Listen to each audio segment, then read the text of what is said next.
हिंजांग अतोप्पा मयाम हाइबिरोको ओक्तुदि अई मयाम चाजादेबको nga marum thongba ma leijare nga marum bora ma leijare lafu thoro ironba ma leijare akhaba ma leijare marinkha ngaouba ma asigi mathel. Hi everyone, welcome back to my channel. Ngasigi mubang sidi nga marum thongba ma leijare marinkha ngaouba ma leijare nga marum bora ma leijare lafu thoro ironba ma leijare ado lafu thoro ironba se ko tonin gok se aina pikpa du gana soidraba dum ne mapum mapum du hapsale ado mayam ai chaba hojara ado mayam ahan bagi hinjang sidi aba ko lafu thoro ironba dagi hana tawrage.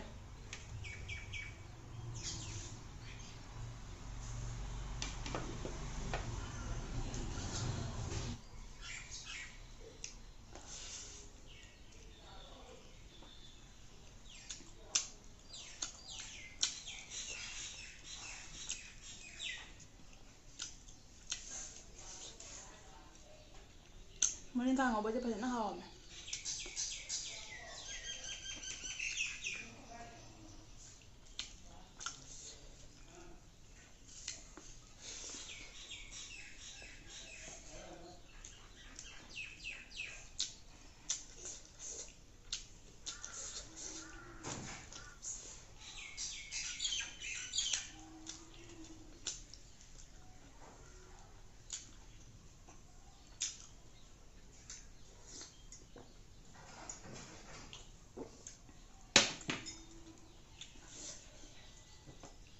Lupa bari dadi nga phajana phara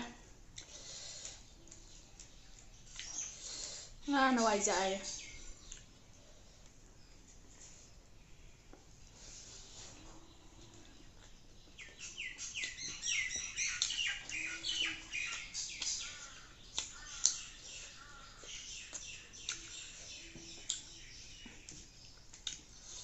nga marum bora sidi kari kuang no phajana haw.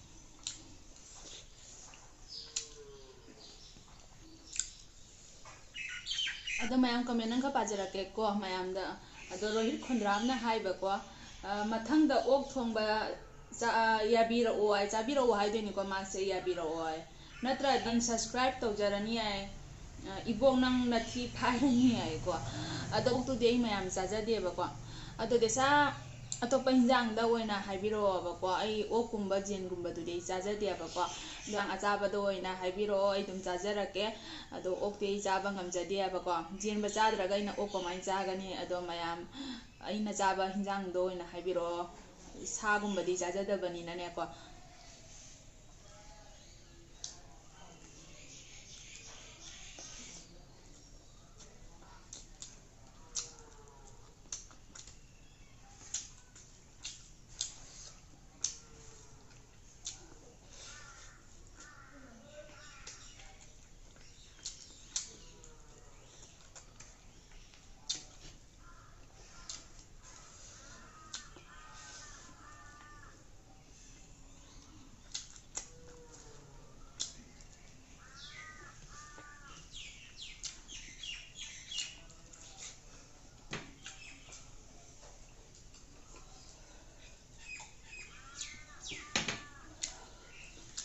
Ado marinkha ngaouba je ko amata kharam de ba ko yum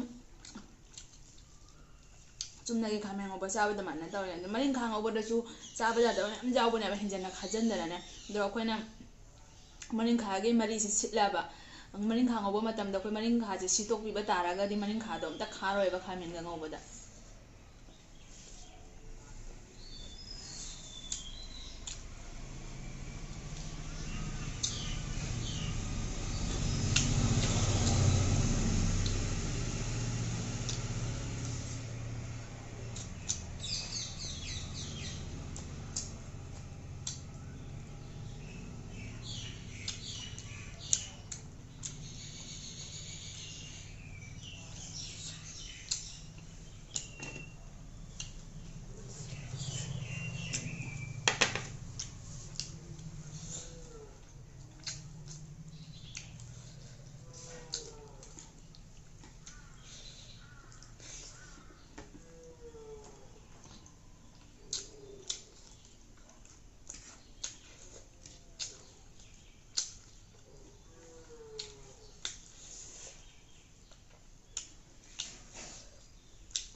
Marinkha ngaouba haubana.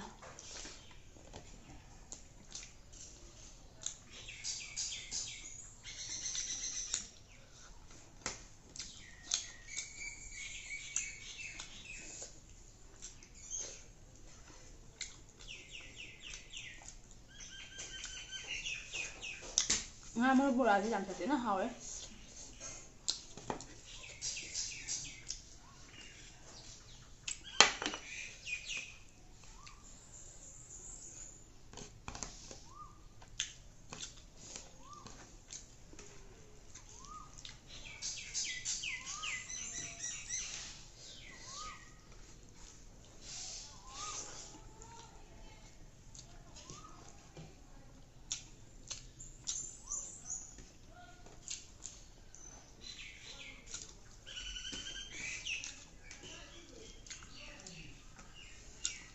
Masih nungsa ka sado yung nungsa hangdo ba hangde.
Yung may dapat na hawe mo sana.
Fazana haure.